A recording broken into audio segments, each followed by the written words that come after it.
tardes a todos. Con gran atrevimiento de mi parte, me animo a tomar la palabra en una reunión cuyo tema no me es desconocido, pero no empleo expresiones como piensa Alejandro, postcoloniales. Aunque no lo sé explicar bien, en realidad, como vengo de un lenguaje anterior, y además soy perezoso, no he pasado el tiempo. Pero evidentemente, simplemente quería declarar, o mejor dicho, confesar, mi pequeño gabinete de lecturas vinculados al tema, antes de que apareciera la expresión postcolonial o postcolonialismo, o invención de tradiciones. No sé si se habrá mencionado acá, pero un libro muy temprano, de los años 80, Indio, Ejércitos y Fronteras, de David Viñas, me da la impresión que es un anticipo muy fuerte de la idea que después en otros mundos intelectuales apareció vinculada a la idea no fácilmente explicable, me parece, postcolonial, porque como escuchamos acá al compañero, no significa simplemente que el conjunto de mandos del mundo imperial o de imperialismo, si queremos aún ser un poquito más antiguos, se haya agotado, ¿no?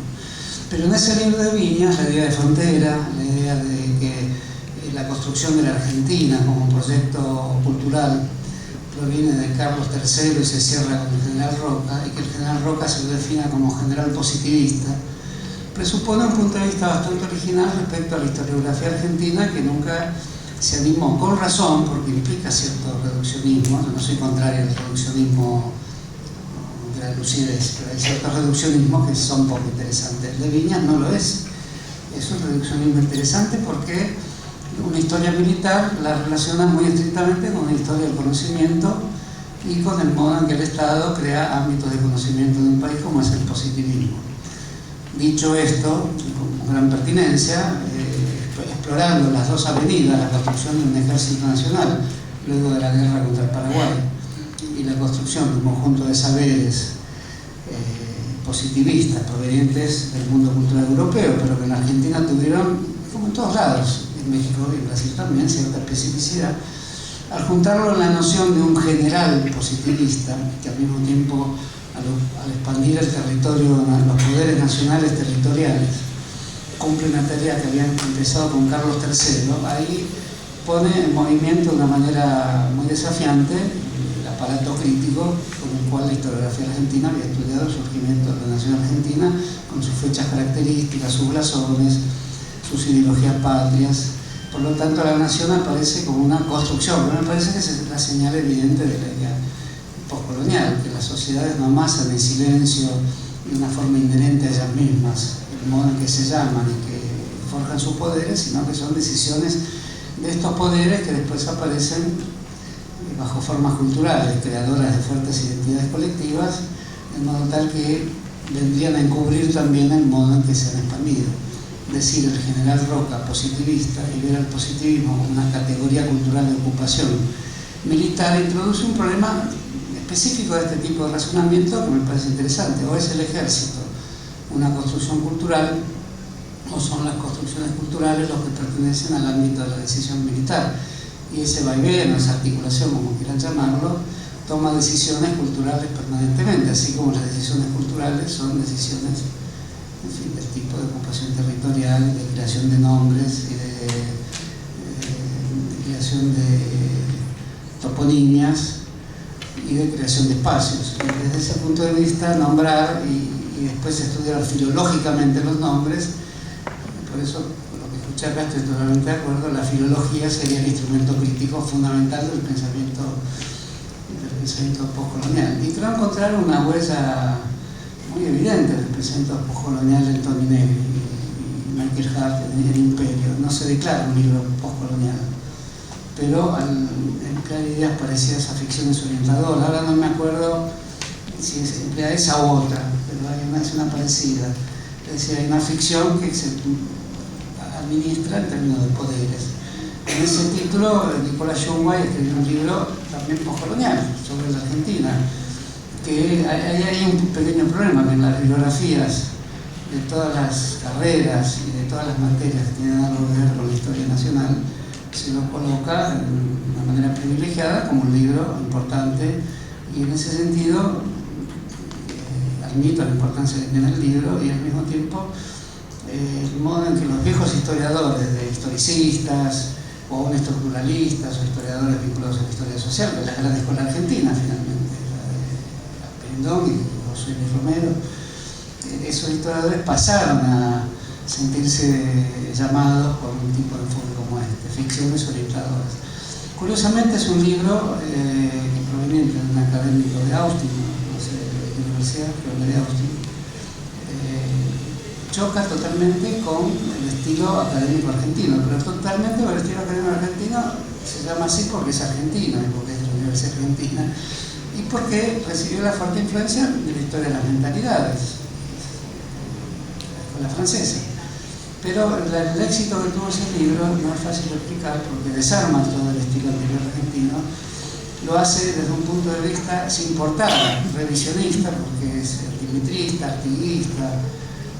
Sorprendentemente, por ser un académico del tipo que llamaríamos liberal, cuestiona el modo en que Mitre escribió la historia argentina, porque también generó esas ficciones orientadoras, acepta el punto de vista de Artigas, que sería una víctima de esas ficciones orientadoras, y en general se mueve en un espacio que podríamos llamar parecido a lo que en Argentina se denomina revisionismo histórico. Pero ¿por qué no lo es? Porque utiliza un instrumento conceptual totalmente diferente y coloca a la Argentina como digamos, algo que cualquier historiador que es solamente historiador del mundo intelectual argentino se sentiría un poco desanimado, como una ficción orientadora, es decir, un campo de intereses y de poderes que fijan nombres, espacios con los cuales se toman decisiones y que no están en el lugar donde esas decisiones desembarcan con su efecto específico, pero estaría en otro lugar. Y ese otro lugar es justamente lo que representa en acto un académico de una universidad anglosajona que remueve los papeles que habitualmente estaban encerrados en el ciclo de la nación. O sea, los estudios postcoloniales debilitan el ciclo de la nación. Y lo hacen con criterios de tipo ficcionalistas o narrativistas, que están tomados de la expresión neocolonial y que tienen un fuerte atractivo, y al mismo tiempo descolocan a los jovatos como yo. Esa es la verdad, pero no solo no me siento ofendido, sino que me siento absolutamente interesado, pero también en ese interés pongo una cuotita de recuerdo de cómo era antes, para advertirle a los que creen que va a ser siempre así, tampoco es así. En algún otro momento vendrá alguien y moverá un poco las estanterías epistemológicas, ¿no? Entonces, en ese sentido, también me pareció que Toni Negri, el concepto de multitud es un concepto postcolonial prácticamente. El concepto de imperio está tomado de la manera postcolonial con conceptos narrativistas, y nadie puede decir que no sea interesante. Por eso los académicos, los intelectuales políticos argentinos, como Atilio Borón y otros, que dijeron no, volvamos a los conceptos habituales que es imperialismo. Si nos salen ese concepto, perdemos nuestra calidad intelectual y nos convertiremos en académicos como Toni Negri, que se habrá sido del poder operario o de lo que fuera, pero es un académico que les construyó la idea de cómo se manda en el mundo. Bueno, eso me parece que introduce un problema de este cambio de los gabinetes conceptuales con los que nos veníamos moviendo, genera otros tipos de intelectuales, y los de cuño tradicional tienen razón de protestar, así como la cultura no va a escuchar a los de cuño tradicional, como en el fondo lo que llamamos cultura crítica no escucha demasiado a nadie y sigue adelante con lo que toda academia y toda vida intelectual precisa inevitablemente, que es reformular permanentemente esos conceptos, ¿no? Y en ese sentido, quiero citar un último libro también, que me pareció interesante, que ha sido reeditado por la Universidad de Quilmes, de Marie-Louise Prat. No cito cosas que ustedes conocen, pero que ahí también aparece una visión parecida a la de Toni Negri, y es anterior, Los ojos del imperio, que ojos imperiales, que también desilusiona un poco al que estaba encerrado, y ni siquiera mal encerrado, sino los que teníamos la cartuja nacional, digamos. ¿Sí? Los ojos imperiales, los viajes de Sarmiento, la gran aventura territorial de San Martín, aparecen bajo lógicas que son parte del dominio imperial y bajo algo más previsible que la épica nacional. Entonces, los encerrados en la carta, por ejemplo, toda la política argentina es muy difícilmente comprensible, hecha bajo la óptica de la poscolonial. Cualquiera que lea cualquier diario argentino, por más que se discuten los problemas más ligados a la globalización, como el poder mediático reorganiza el sistema de valores de la sociedad, evidentemente hay una clase política argentina que está formada en el siglo XIX, está formada por la formación de institutos de investigación, universidades y demás, todo el siglo XIX, con fuertes nombres. Entonces, lo que llamé la cartuja nacional es difícil localizarse de ella, y como hace Luis Plat, ver que la campaña napoleónica o el descubrimiento de un mapa de una farmacia y demás tiene que ver con lo que aquí serían réplicas, invenciones. El concepto de invención ofusca un poco la idea de que el que inventa en una sociedad sería una especie de hechicero o de personaje al margen de cómo se reproducen las relaciones sociales, que puesto que son relaciones sociales tienen una ontología, no son esencialistas ni sustancialistas, sino que son una ontología libre de la producción de hechos de las personas, de los sujetos sociales, y por lo tanto no son invenciones, como también un tiempo antes ya había dicho Hobsbawm, anticipando todo esto. Hay un libro nuevo que todos ya han leído también, de Fermín Rodríguez, que a mi juicio me parece un momento interesante de los estudios postcoloniales, donde del mismo modo ya avanzó mucho esta idea de la mirada, que está tomada de la fenomenología, sin duda.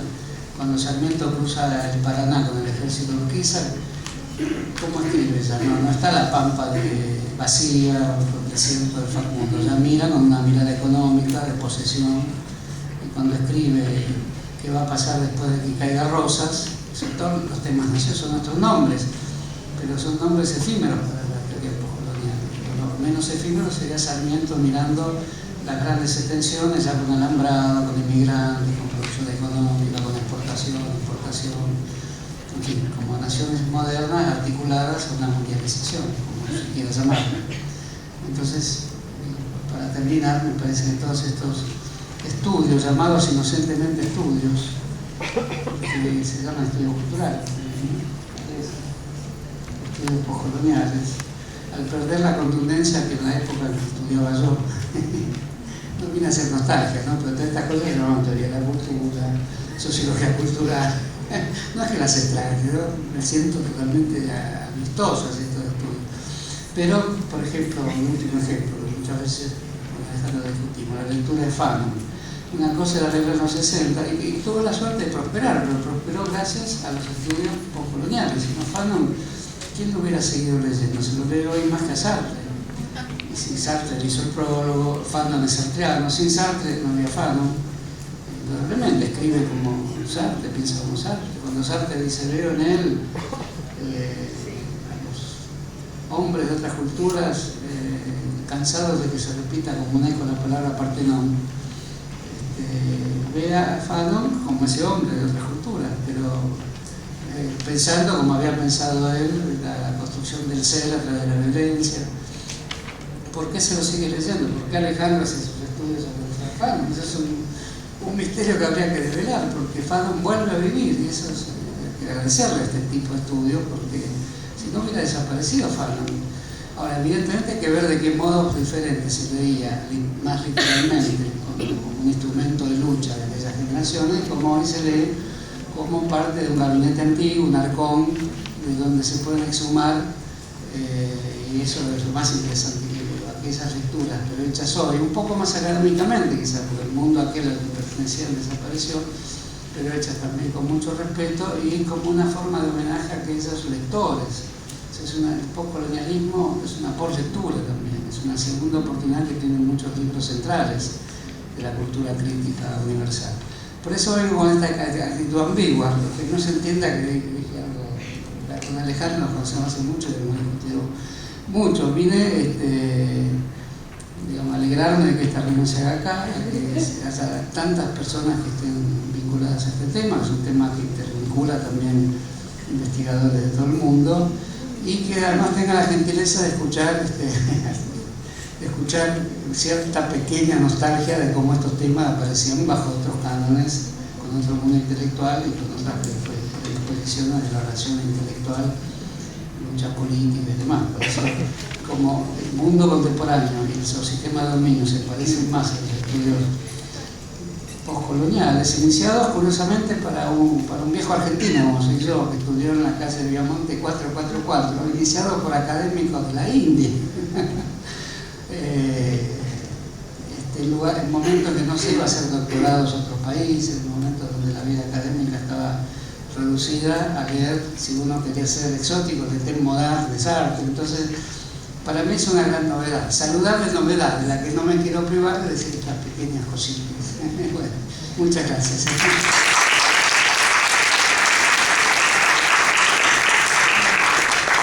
Bueno, muchísimas gracias.